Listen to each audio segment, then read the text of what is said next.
Bonjour les humains, 4 mai 2026, bienvenue si vous êtes nouveau sur la chaîne. Ne vous fiez surtout pas à une seule vidéo, allez voir mes playlists, je traite de tout un tas de sujets très différents. Donc, je vais essayer d'en terminer avec Marie Shelley, parce que je pense que c'est pas nécessaire d'aller... Sinon, ça n'aura pas de fin, ça n'aura pas de fin. Donc, playlist FM, hein, et perversion ou pas des codes de Dieu, donc ce sont des vidéos, ce sont deux playlists qui parfois, elles s'entrechoquent pas mal, hein. Mais il y a quand même des vidéos différentes dans chacune, hein. Allez voir les playlists depuis le départ, vous allez comprendre. Euh, Parfois, j'essaye de les dissocier complètement, mais comment voulez-vous? FM, c'est forcément relié au code, hein. Alors, je ne sais pas si j'ai déjà fait mention de ceci, donc je vais recommencer juste pour dire que le premier chapitre, le 1, commence à la page 33. Voilà. Je voudrais aussi préciser, parce qu'il me semble que je me suis enfin pas vraiment trompé, donc j'avais dit dans les vidéos précédentes concernant Marie Shelley euh, qu'elle avait 18 ans. Oui et non. En fait, ça a été publié, son ouvrage a été publié le 1er janvier 1818 et elle avait 18 ans. Était-ce le jour de son anniversaire? Ce serait un petit peu fort, je ne sais pas, faites vos recherches. Euh, mais bon, ce serait enfoncer le clou. Mais s'il s'avère qu'elle soit née le 1er janvier, ce serait encore pire au niveau des codes, hein. Mais par contre, moi, j'avais dit qu'elle l'avait écrit à 18 ans. Mais non, puisqu'elle explique, comme je dis précédemment, qu'elle a commencé à y penser. Elle en a discuté avec deux amis, donc ils étaient trois, à 16 ans. Donc je présume que 16 à 17 ans, elle a commencé à écrire. Donc, imaginez-vous l'état d'esprit de cette jeune fille à cet âge. Avoir un état d'esprit déjà pareil à cet âge. D'accord? Alors, je vais vous lire un extrait. Ce qu'il faut savoir, c'est qu'elle se met à la place du héros, ce qui est tout à fait normal pour un romancier ou une romancière, hein, c'est de se mettre à la place du héros, de se mettre à la première personne. Mais déjà, je vais vous demander de faire un exercice assez étrange. Et normalement, ça devrait, je pense, enfin moi je trouverais ça logique parce que je l'ai fait. J'ai l'habitude de faire de ce qu'on appelle de l'immersion. C'est comme ça que je me suis intéressé aux religions, hein. J'ai fait de l'immersion, hein, pour comprendre quel était le système de pensée, les croyances, les convictions, etc. Donc je fonctionne comme ça. C'est une c'est une procédure. Pour moi, c'est une procédure scientifique. Pour comprendre quelque chose, il faut s'immerger tant qu'on ne se met pas en danger, bien évidemment, hein, ni qu'on met en danger autrui. Mais bon, là, donc cette personne s'est mise, donc Marie Shelley s'est mise à la place de son héros. Déjà, imaginez-vous vous mettre à la place et essayer de penser euh, comme si vous étiez une personne du sexe opposé. Rien que ça. Je sais, ça peut paraître tordu, mais en l'occurrence, c'est ce qu'elle a fait. D'accord? Ça, c'est la première chose. Ensuite, je vais vous lire un petit extrait. À peine l'avais-je pensé que j'en étais convaincu. Je claquais des dents, j'ai été obligé de m'appuyer contre un arbre pour ne pas tomber. La silhouette est passée rapidement près de moi, et je l'ai perdu de vue dans la pénombre. Rien qui eût figure humaine n'aurait pu détruire ce bel enfant. C'était lui l'assassin. Le doute n'était pas permis. Le seul fait d'y penser devenait une preuve irréfutable. J'ai songé à poursuivre la créature diabolique, mais ça aurait été en vain, car un autre éclair me l'a montré accroché dans les rochers parsemant la pente presque verticale de la Salève, la montagne qui fixe la limite sud de Plain Palais. Elle a bientôt atteint le sommet et elle a disparu. Je suis resté immobile. Le tonnerre s'est tu, mais il pleuvait toujours et les lieux étaient plongés dans une obscurité impénétrable.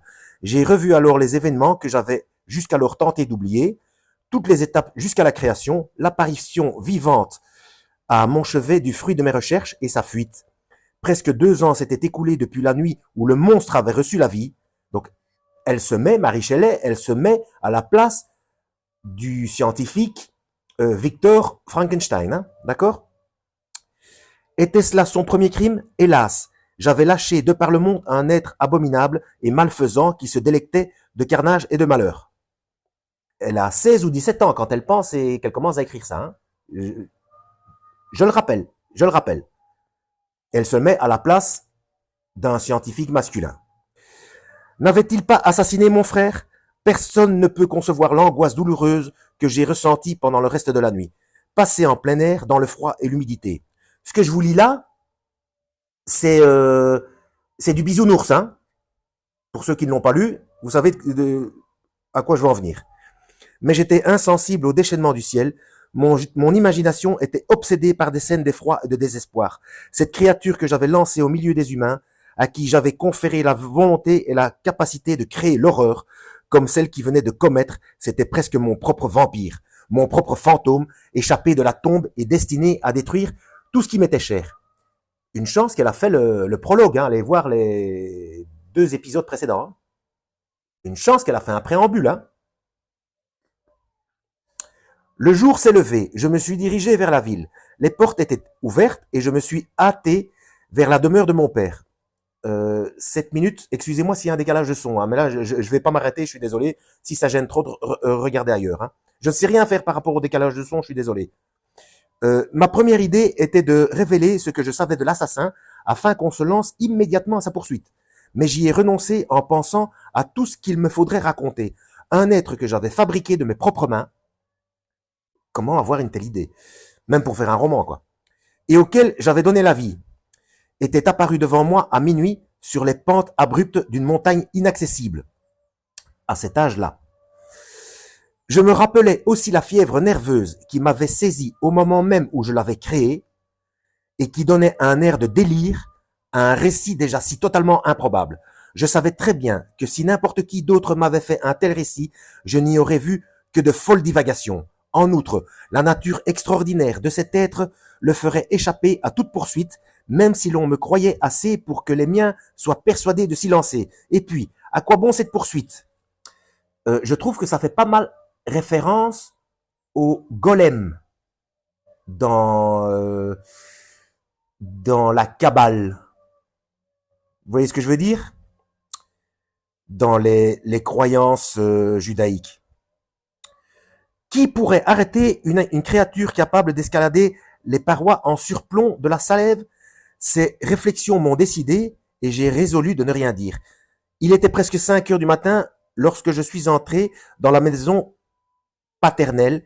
J'ai dit aux domestiques de ne pas déranger ma famille et je suis allé dans la bibliothèque attendre l'heure habituelle où l'on se levait. Et maintenant, vous allez savoir pourquoi je voulais absolument arriver jusqu'ici. 6 ans. 6 années. Vous allez me dire, juste avant, il y avait 5. Ok, m'attendez. 6 ans s'étaient écoulés.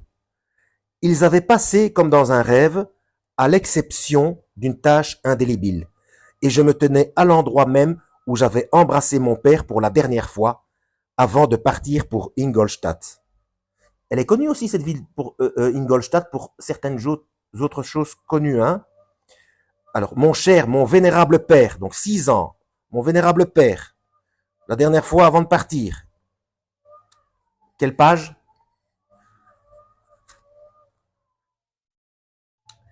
Oui, c'est à l'envers. C'est un 99 ou 99. Mais bon. Et je vais rappeler, je l'ai déjà dit dans une de mes vidéos, pourquoi il y a des inversions à l'envers et à l'endroit, de gauche à droite et de haut en bas. Parce qu'il faut que les humains de toute construction cérébrale puissent être impactés. Et nous savons, quand on y réfléchit, qu'il y a des gens, qu'il y a des populations qui écrivent de gauche à droite, de droite à gauche, de haut en bas et de bas en haut. C'est pour ça les inversions. Donc ce n'est pas tordu de dire oui, mais si tu fais attention, de dire que, mais excusez-moi, hein, ce n'est pas n'importe quoi quand je dis que voilà, c'est inversé, ou il faut faire le cumul, ou etc. Parce que c'est conçu comme ça. Il y a les constructions cérébrales sur cette planète de toutes les populations de cette planète qui fonctionnent soit de droite à gauche, soit de gauche à droite, ou de haut en bas, ou de bas en haut. C'est comme ça. Donc, forcément, les codes sont à prendre dans les 4 directions. Pourquoi? Parce qu'il y a 4 points cardinaux. Donc, j'ai dit que j'allais essayer de terminer, mais ça fait déjà 11 minutes. Sinon, je vais devoir faire des vidéos supplémentaires. Non, j'ai trop peur qu'il y ait... Bon, j'ai quand même réussi à retirer deux marque-pages. Mais j'ai peur d'en rajouter à force de lire. Hein. Enfin, j'arrive tout doucement au bout du bouquin. Bon, on va s'arrêter là. Hein. Sinon, je pense qu'il y a déjà pas mal de matière, hein, pas mal de viande. Donc, allez voir mes playlists depuis le départ de manière chronologique. Comme ça, vous pouvez voir aussi l'évolution. Parfois, il y a des erreurs, donc je me reprends, je corrige par la suite. Parfois, je rajoute des vidéos en description de ma chaîne ou d'autres chaînes, soit pour confirmer, soit pour corriger, et parfois des commentaires épinglés. Hein. Voilà, en espérant avoir été utile. Donc là, il n'y a pas de secret. Hein. Il faut lire la Bible et essayer, sans religion, sans écouter un pasteur, un curé, un imam, un rabbin, tout ce que vous voulez. Lisez les instructions du Christ et tentez au mieux que faire se peut de suivre ses enseignements et de prendre en compte ses mises en garde. Ce n'est pas de la religion. À la prochaine, lisez la Bible et que Yahweh vous guide.